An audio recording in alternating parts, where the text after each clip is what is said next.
The massive doors of the Galactic Council chamber slid open with a soft hiss. Ambassador Zithrix walked through them like he owned the place. His blue skin gleamed under the bright lights, and his 4 eyes looked around the room with barely hidden disgust. Behind him, 2 more aliens followed. They were just as tall, but stayed quiet. Their job was to look scary, and they did it well. Captain Jake Morrison sat at the human delegation table. He wore his best dress uniform, the one with all the medals. He had earned fighting in 3 different wars.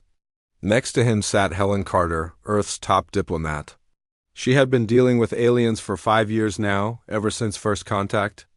Her face showed nothing, but Jake could see her hands were tight on her papers. Zithrix stopped in front of the human table. He was 7 feet tall, maybe more.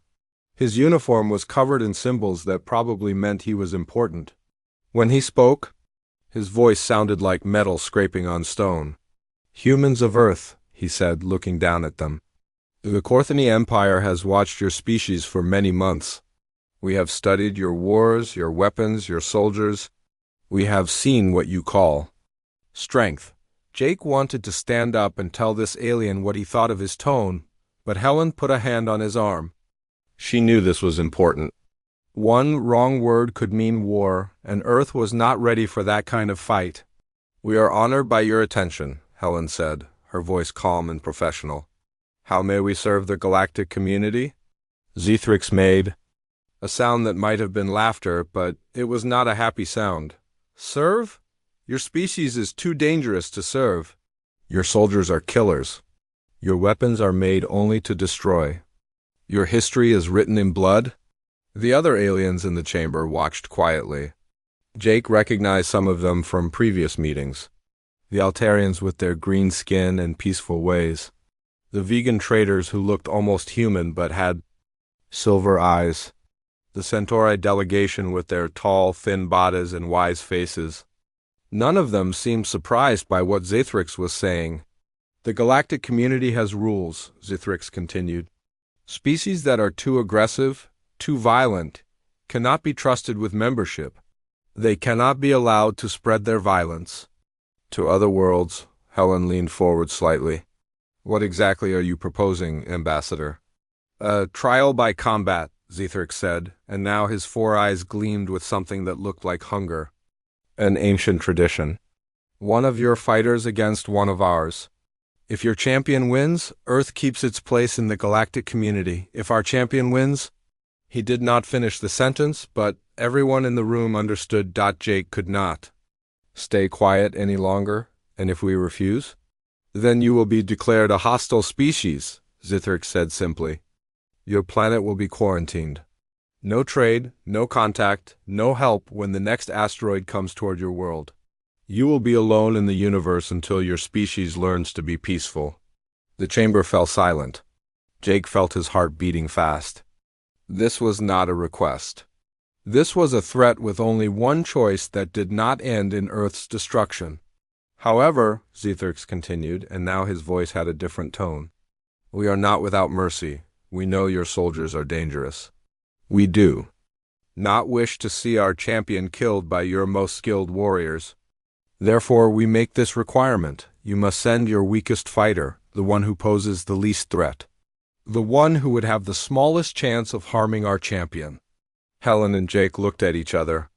This was not what they had expected.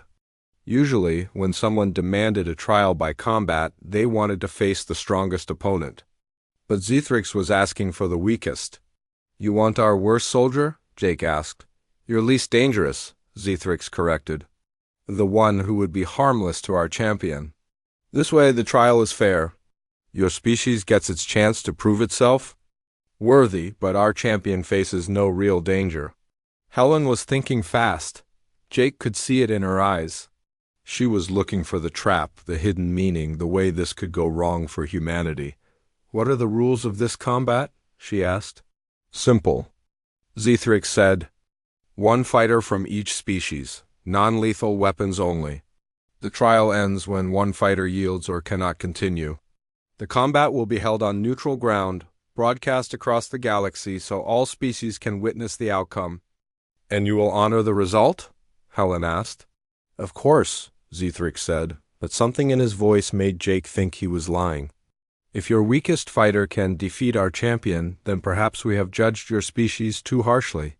The other aliens in the chamber began to whisper among themselves. Jake caught a few words in the common galactic language. Some seemed surprised by the Corthany offer. Others seemed to think it was fair. We need time to consider this, Helen said. You have 72 hours, Zethric replied. Choose your fighter wisely. Remember, we want your least dangerous warrior. We will know if you try to deceive us. With that, the Corthany delegation left the chamber. The other aliens followed, leaving Jake and Helen alone with their thoughts. What do you think? Helen asked once they were sure no one was listening. I think he's planning something, Jake said. This whole thing feels wrong. Why would they want our weakest fighter? It does not make sense, Helen nodded. Unless they plan to win no matter what happens. Maybe they think if they beat our weakest fighter, it will prove something to the other species. Jake stood up and walked to the window. Outside, he could see the space station where they were meeting. Earth was visible in the distance, blue, and beautiful and completely helpless against the kind of weapons the Corthany had. So who do we send? He asked. Someone who won't get killed, Helen said. Someone young, maybe? Someone who can survive long enough to make this look like a real fight. Jake thought about all the soldiers he knew. The Marines who had fought in the Titan Rebellion. The Space Force pilots who had defended the outer colonies. The Special Forces operators who could kill with their bare hands. All of them were too dangerous, too skilled, too likely to actually win. I might have an idea, he said slowly. But you're not going to like it, Helen looked at him. Tell me. There's a kid in basic training, Private Danny Walsh from Kansas. He single quotes us ... Well, he's not exactly soldier material. Barely passed his tests. Has trouble with weapons training. His drill sergeant says he's too nice to be a real fighter. How old? 19. Just finished high school before he enlisted. Wanted to serve his country, but honestly, I don't think he's cut out for it. Helen was quiet for a long moment. A 19-year-old farm boy with no combat experience. That's about as harmless as we can get without sending a civilian. And you think he can survive this? Jake looked out at Earth again. I think he's our best chance of not starting a war we can't win. Helen sighed. Then we better hope this. Kid from Kansas is tougher than he looks. Neither of them knew that they were about to make the best decision in human history. Danny Walsh was cleaning his rifle when Sergeant Lisa Barnes walked into the barracks. He looked up from his work and saw her serious expression. His stomach dropped. In basic training, that look usually meant trouble. Private Walsh, she said. Pack your gear? You're coming with me? Danny's bunkmates looked at him with sympathy. Everyone knew Danny was struggling with training.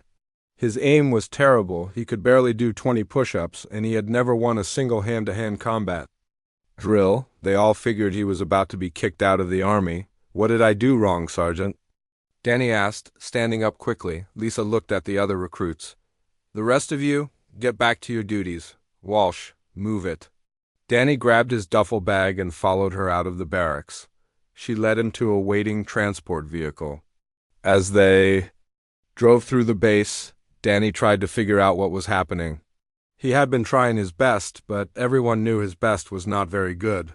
Sergeant Barnes, he said carefully. Am I in trouble? Lisa looked at him for a long moment. Kid, you're either in the biggest trouble of your life, or you're about to become the most important person on Earth. I'm honestly not sure which. That did not make Danny feel better. The transport took them to a part of the base Danny had never seen before. The buildings were newer, and there were guards everywhere. Scientists in white coats walked around carrying tablets and looking serious. Everyone seemed to be in a hurry. They stopped at a building that looked like it was built yesterday. Lisa led him inside to a conference room where two people were waiting. Danny recognized Captain Morrison from the base commander's briefings. The woman next to him was a stranger, but she wore civilian clothes and had the look of someone important. Private Walsh, Captain Morrison said, standing up. Thank you for coming. Danny saluted, trying to look like a proper soldier. Sir, I don't understand what's happening. Sit down, son, Morrison said. We need to talk. Helen Carter introduced herself and explained about the aliens, the trial by combat, and why they had chosen Danny as she talked. Danny's face went pale. He looked like he might throw up. You want me to fight an alien? He said when she finished. A very large, very strong alien, Morrison added, but with non-lethal weapons only. You won't be fighting to kill, just to win. Danny was quiet for a long time. He looked at his hands, then at the three adults watching him. Sir, I think you have the wrong person. I'm not a fighter. I can barely pass my combat tests. That's exactly why we need you, Helen said gently. The aliens asked for our weakest fighter. They want someone who won't be dangerous to their champion. But I'll lose, Danny said. I always lose. Lisa spoke up for the first time since they had arrived. Kid, losing isn't always about being weak. Sometimes it's about not understanding what you're really good at. Danny looked confused. What do you mean? I've been watching you in training, Lisa said. You're terrible at traditional combat, that's true, but you do something else. Something I've never seen before. What? You don't fight to hurt people. You fight to not get hurt. And somehow, you always find a way to make your opponents defeat themselves. Danny thought about this. It was true that in combat training, he usually ended up winning not by attacking, but by moving around until the other person made a mistake. His instructors always said he was too passive, too defensive. The aliens expect you to lose, Morrison said. They want you to lose? That gives you an advantage they don't know about. What advantage? Danny asked. They'll underestimate you, Helen said. They'll think you're harmless. They won't prepare for the possibility that you might actually win. Danny was quiet again. Outside the window, he could see the Kansas plains where he had grown up. His family's farm was only 50 miles away. He thought about his parents, who had been so proud when he joined the army. They thought he was going to be a hero. What if I say no? He asked. Then we find someone else, Morrison said. But Danny, there might not be time. The aliens gave US 3 days to decide. We've already used one of them. And if I say yes, then you get on a spaceship and go to an alien world to fight for the future of humanity, Helen said. No pressure. Danny almost smiled at that. When do I have to decide? Now, Lisa said. If you're going to do this, we need to start training. Immediately. The trial is in 1 month. Danny looked at each of them. These were important people, and they were asking him to do something important. He had never been asked to do anything important before. Will you help me? He asked Lisa. Every step of the way, she promised. Danny took a deep breath. Okay, I'll do it. The next morning, Danny found himself on a military transport heading to a secret training facility in Nevada. Lisa sat next to him, reading files on a tablet. She had volunteered to be his trainer, even though everyone said it was a suicide mission. What's the alien like? Danny asked. The one I have to fight. Lisa showed him a holographic image. The alien was huge, covered in blue skin and muscles.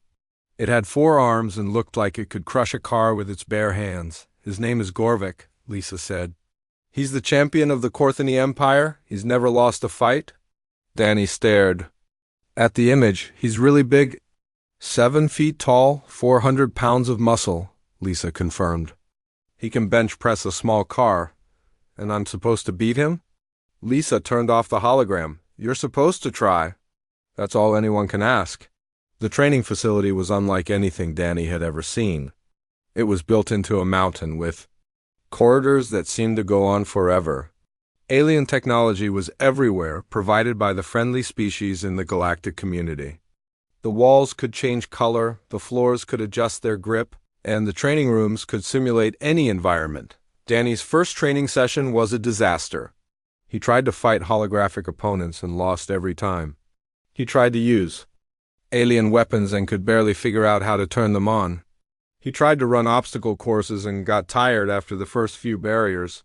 I can't do this, he said, sitting on the floor after his 10th defeat in a row. Lisa sat down next to him. Kid, you're trying to fight like everyone else.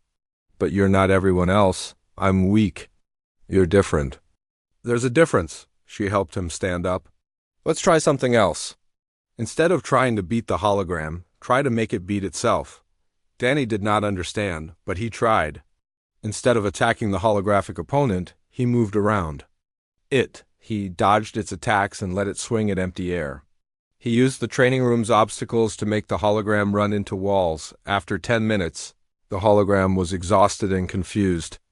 It had been fighting empty air while Danny stayed just out of reach. Finally, it made a mistake and fell down. I won, Danny said, surprised. You won, Lisa agreed. Now do it again. Over the next few days, Danny began to understand what Lisa meant. He was not strong enough to overpower opponents, but he was smart enough to outthink them. He learned to read their movements, predict their actions, and use their own strength against them. The alien weapons were designed for direct combat, but Danny found other uses for them. Energy shields could be used to redirect attacks. Stunning. Weapons could be used to confuse opponents instead of hurting them. Even the training environment could be turned into a tool. You're getting better, Lisa said after his first week of training. I'm getting different, Danny corrected. I'm learning to fight like me, not like everyone else. Lisa smiled. That's the most important lesson any soldier can learn. But late at night, when Danny was alone in his room, he still worried. He was just a farm boy from Kansas. How could he possibly save the world? The transport ship carrying Danny and Lisa to Kepler 442b was bigger than anything Danny had ever seen. It was a neutral vessel owned by the Centauri Federation, and it looked like a floating city. The corridors were wide enough for creatures of all sizes, and the walls showed peaceful scenes from different worlds. Danny spent most of the 3-day journey in his room, trying not to think about what was waiting for him. Lisa knocked on his door every few hours to check on him, but she could see he was scared. She did not blame him. She was scared too, on the second day. They received a message from Earth. It was from Captain Morrison, and his face looked serious on the screen. Danny, Lisa, he said. We've intercepted some Corthony communications. They're planning something, but we can't figure out what. Be careful out there. And Danny, remember what you learned in training. You're stronger than you think. The message ended, leaving them both worried. Lisa had suspected the Corthony were not being honest about their intentions, but hearing it confirmed made everything worse. What do you think they're planning? Danny asked. I don't know, Lisa admitted, but it doesn't matter. We have a job to do. Danny nodded, but he did not feel brave. He felt like a scared kid who was in way over his head. The planet Kepler 442b was beautiful from space. It had blue oceans and green continents, with white clouds swirling around it. The arena where the trial would take place was visible from orbit. A massive structure that looked like a silver dome sitting on an island dot as their shuttle approached the landing pad. Danny could see crowds of aliens gathering around the arena. Ships from dozens of different species filled the sky. This was going to be the biggest sporting event in galactic history, and Danny was one of the main attractions. How many people are watching? He asked. Billions, Lisa said. Maybe trillions. This is being broadcast across the entire galaxy. Danny felt sick. What if I embarrass humanity? Then you embarrass humanity, Lisa said simply. But that's better than not trying at all. The landing pad was huge, with areas marked for different species. Danny saw aliens he recognized from his training materials, and many he did not. Some were tall and thin, others were short and round. Some had fur, others had scales. All of them were staring at the human shuttle. Ambassador Zithrix was waiting for them when they landed. He still looked arrogant, but there was something else in his 4 eyes now. Something that looked like hunger. The human fighter, he said, looking Danny up and down. You are smaller than I expected. I'm big enough, Danny said, trying to sound confident. Zithrix laughed, a sound like breaking glass. We shall see. Your quarters are prepared. The trial begins tomorrow at midday. A group of small, friendly aliens led Danny and Lisa to their rooms. The building was designed to accommodate many different species, so the ceilings were very high, and the doors were very wide. Danny's room had a bed that was too big for him and a window that looked out at the arena. Try to get some sleep, Lisa said. Tomorrow is going to be a long day. but Danny could not sleep. He stood at the window, looking at the arena and thinking about home. His parents did not even know where he was. The army had told him he was on a classified mission, but that was all. He wondered if he would ever see them again. The next morning, Danny woke up to the sound of crowds cheering. The arena was filling up with spectators and the noise was incredible. He had never heard so many voices at once. Lisa brought him breakfast, but he could barely eat.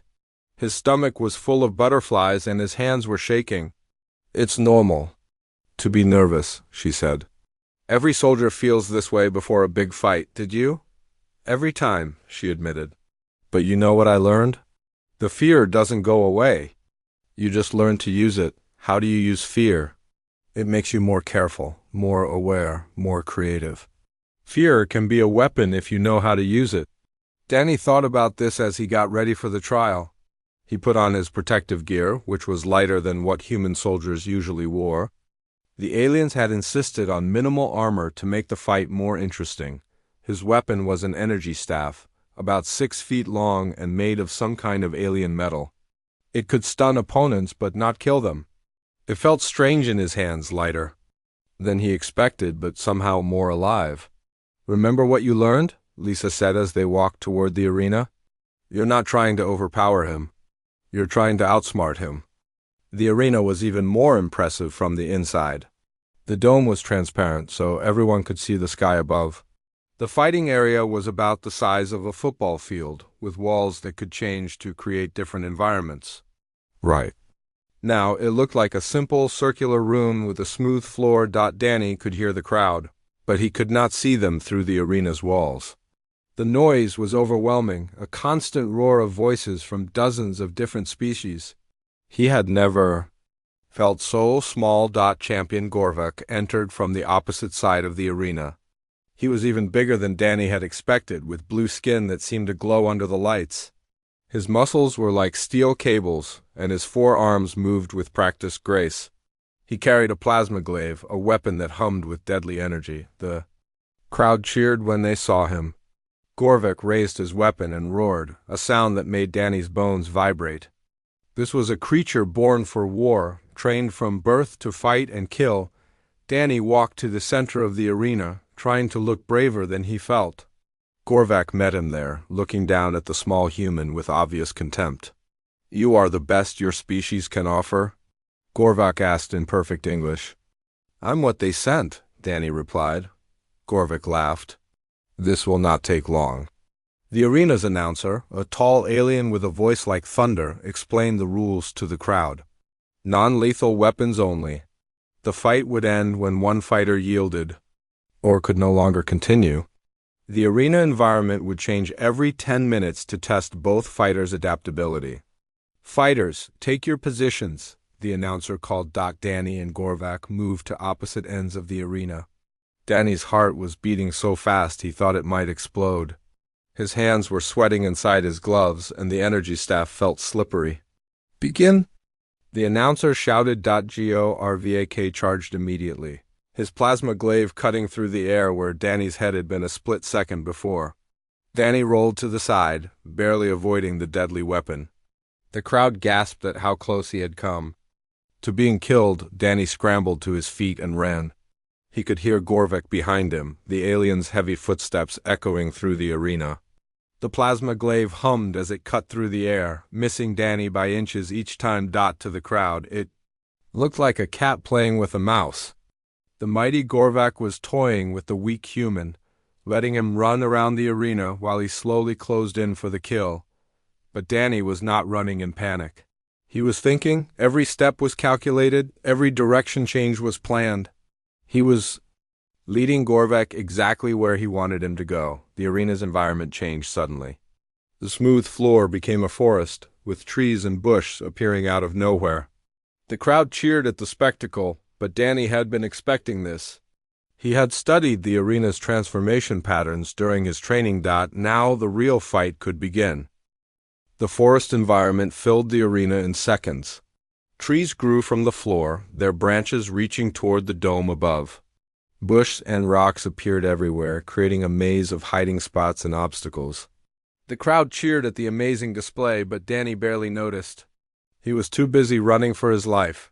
Gorvak's plasma glaive cut through tree trunks like they were made of paper. The alien warrior moved through the forest like a destroying machine, leaving a trail of broken branches and burning wood behind him. His forearms swung the deadly weapon in wide arcs, trying to catch the running human. "Stop running, coward!" Gorvak roared. "Face me like a warrior." Danny did not answer. He was too busy counting steps and calculating distances. Every tree he passed, every rock he jumped over, every turn he made was part of a plan. He had studied the arena's blueprint for weeks, memorizing every detail of how the transformation systems worked. The crowd was getting excited. They could see the human was getting tired. His breathing was heavy and he was starting to stumble. It looked like the chase would be over soon, but Lisa, watching from the observation deck, saw something different. She saw Danny's eyes. They were not the eyes of a scared animal being hunted. They were the eyes of someone who was thinking, planning, waiting for the right moment. "What are you doing, kid?" she whispered. Danny reached a clearing in the center of the forest. It was a perfect circle, about 20 feet across, with no trees or obstacles. He stopped running and turned to face Gorvak, who was crashing through the trees behind him. The alien champion burst into the clearing, his plasma glaive raised high above his head. He was breathing hard, but not from tiredness. He was excited. Finally, the human had nowhere left to run. "Now you die, little human," Gorvak said. Stepping into the clearing, Danny raised his energy staff, but his hands were shaking. He looked small and helpless in the middle of the open space. The crowd fell silent, expecting to see the end of the fight. Gorvak charged forward, his plasma glaive aimed at Danny's chest. But at the last second, Danny stepped to the side and touched his energy staff to a specific spot on the ground. There was a small spark, barely visible, and nothing seemed to happen. Gorvak's attack missed and he stumbled forward. He turned around quickly, angry at missing such an easy target. But as he moved, Danny was already running again, heading for another part of the clearing. "Hold still!" Gorvak shouted, chasing after him. Danny ran to another spot and touched his staff to the ground again. Another small spark. Still, nothing seemed to happen. The crowd was confused. What was the human doing? This continued for several minutes. Danny would run to a spot, touch his staff to the ground, then run to another spot before Gorvak could catch him. Each time there was a small spark, but nothing else. The alien champion was getting frustrated and angry. "Stop playing games," Gorvak yelled. "Fight me properly." Danny stopped running. He stood in the exact center of the clearing, holding his energy staff in both hands. His breathing was heavy and sweat was running down his face. He looked exhausted. "You want me to fight?" Danny said, his voice barely loud enough for Gorvak to hear. "Okay, let's fight." Gorvak smiled, showing teeth like daggers. Finally, the human was going to stop running and face him like a warrior. He raised his plasma glaive and prepared to end this pathetic display. But Danny did not raise his staff to defend himself.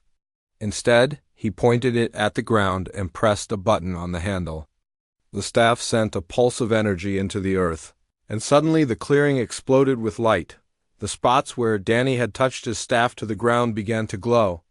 Lines of energy connected them, forming a perfect circle around the clearing. The crowd gasped as they realized what they were seeing. Danny had turned the entire clearing into a giant energy circuit. Gorvak was standing right in the middle of it. The arena's transformation system had a weakness that the designers had never considered.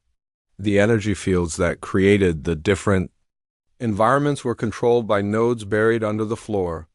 If someone knew where the nodes were, and if they had the right kind of energy weapon, they could overload the system. Danny had spent weeks studying the arena's blueprints. He knew exactly where every control node was located. He had been running around the clearing, using his energy staff to create connections between the nodes. Now, with one final pulse, he activated the trap he had spent the entire fight preparing. The overloaded system began to shut down. The forest environment started to collapse, but not randomly. Danny had calculated exactly which nodes to overload and in what order. The trees began to fall in a specific pattern.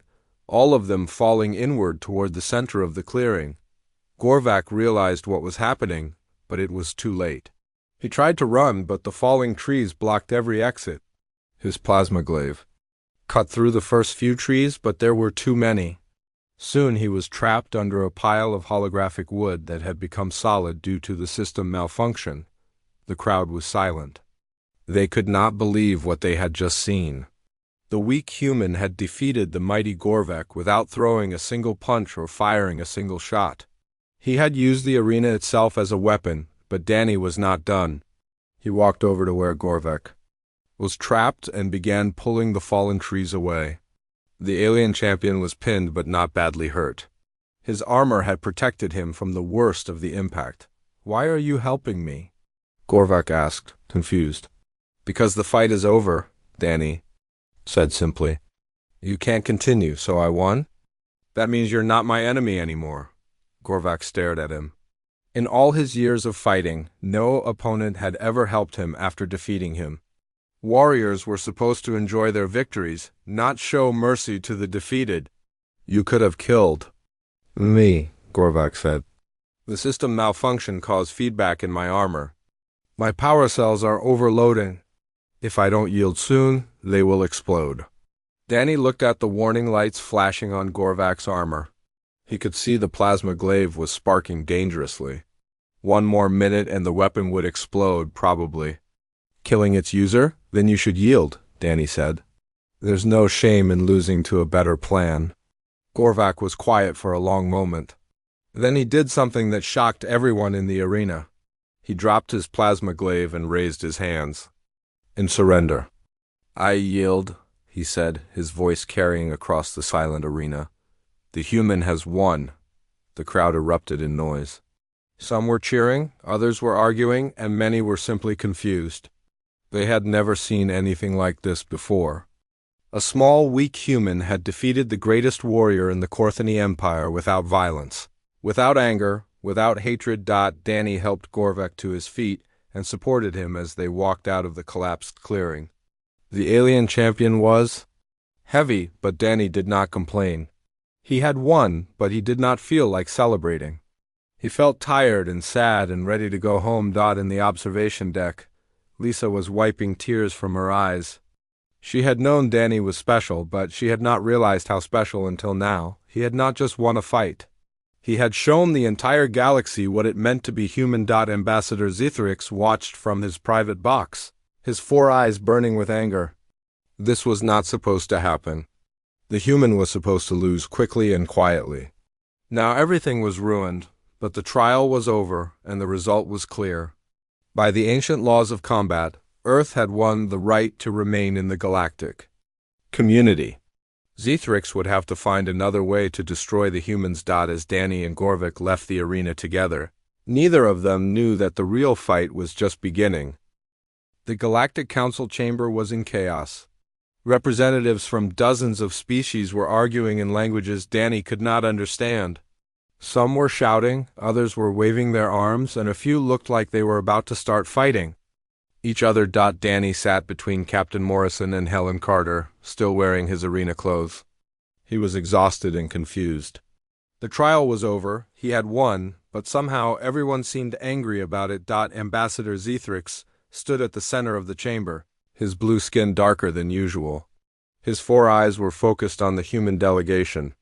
With obvious hatred, "The trial was a mockery," he shouted. The human did not fight honorably. He used tricks and deception instead of strength and courage. Helen stood up, her voice calm but firm. The rules stated that any non-lethal method was acceptable. Private Walsh followed those rules exactly. "He turned the arena into a weapon," Zithrix replied. "That was not combat, it was sabotage." The Centauri representative, a tall being with silver skin, spoke in a musical voice. "The human showed remarkable intelligence and creativity. These are qualities we should admire, not condemn." An Altarian delegate nodded agreement. "The young human could have killed Champion Gorvak when his armor malfunctioned. Instead, he showed mercy. This speaks well of his character." Zithrix's expression became even angrier. Character means nothing in war. When the humans come for your worlds with their weapons and their violence, remember this moment. Remember how you defended them. Captain Morrison stood up slowly. He was older than most people in the room, and his uniform showed the scars of many battles. When he spoke, his voice carried the authority of someone who had seen real war. Ambassador Zethrix, he said, you speak of human violence, but who demanded this trial? Who insisted on combat to settle a dispute? It was not humanity. We sought to protect the galaxy from your aggressive species, Zethrix replied. Morrison smiled grimly. Did you, or did you seek an excuse to attack us? The chamber fell silent. Everyone knew what Morrison was suggesting, but no one wanted to say it out loud. Helen activated a small device on the table. Suddenly, voices filled the chamber. They were speaking in the Korthani language, but a translation appeared on screens. Around the room. The trial is proceeding as planned, one voice said. When our champion defeats the human, we will have justification for the invasion. What if the human wins? Another voice asked. Impossible, the first voice replied. But if it happens, we proceed with the invasion anyway. We will claim the trial was invalid. The recording continued for several minutes, revealing the complete Korthani plan. They had never intended to honor the trial's outcome. Win or lose, they planned to attack Earth and claim it was necessary for galactic security. Zethrix's face had gone completely dark blue. Those communications are fabricated, he said. Lies created by human intelligence services. The Centauri representative looked at him sadly. Ambassador, these communications were intercepted by our own monitoring stations. They are genuine. Other species began to speak up. The vegans had detected Korthani battle fleets moving toward the neutral zone. The Altarians had recorded similar transmissions from other Korthani officials. The evidence was overwhelming.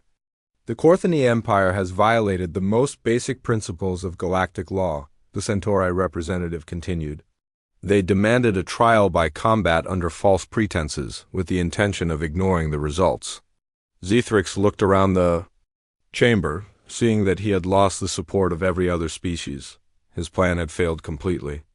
This is not over, he said, his voice full of rage. The Korthani Empire will not be humiliated by primitive humans. He stormed out of the chamber, followed by his guards.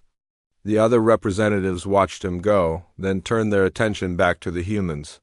On behalf of the galactic community, the Centauri representative said, I apologize for this deception. Your species has proven itself worthy of respect and membership. Helen smiled. Thank you. But I think the person you should really thank is sitting right here. Everyone looked at Danny, who had been quiet through the entire confrontation. He seemed small and young compared to all the important diplomats and officials around him. I don't understand, Danny said. I just did what I was trained to do. The Altarian delegate, a being that looked like a tall, green human, leaned forward. Young warrior, you have taught us something valuable today. True strength is not the ability to destroy, but the wisdom to protect. You could have killed Champion Gorvak, another representative added. Instead, you saved his life.